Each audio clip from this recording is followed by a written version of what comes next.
Ianarany raha toka ao anatin'ny lisam-pifidianana na tsia. Tokony fidy daholo zany raha vao feno taona zany dia tokony fidy ato zany.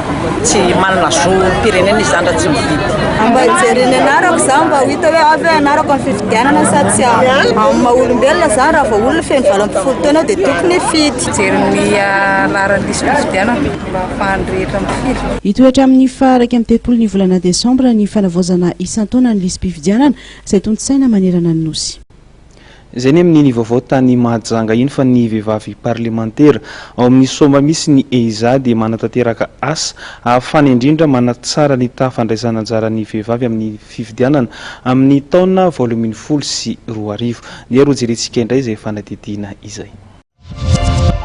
Mbola ambany ny tahany fandraisana anjaran'ny vehivavy amin'ny politika ho an'ny parlementa manokana ohatra dia eo amin'ny 20% ny toerana araiky amin'ny 30% amin'ny antenera-pirenena notazonina vehivavy taorian'ny fifidianana tamin'ny 2012 ahafana manatsara ny tahany fandraisana anjaran'ny vehivavy amin'ny firotsahako fidiana amin'ny fifidianana amin'ny 2012 misy ny asa tanterahan'ny vehivavy parlementaire ao anatin'ny SOMAMI sy ny EIZA.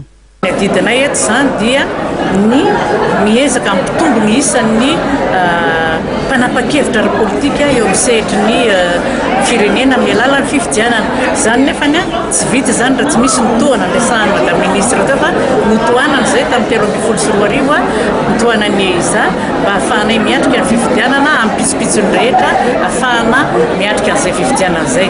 Dia tao anatin'izay zany amin'izao dia miara-miasa amin'ny EIZA zay ka amin'ny vondrona parlementaire tsirairay samy manana vondrona parlementaire misy anay zay dia isy ny fifanofanana eo ny vondrona parlementaire avy iantsonany reny vehivavy ao anatin'ny vondrona parlementaire.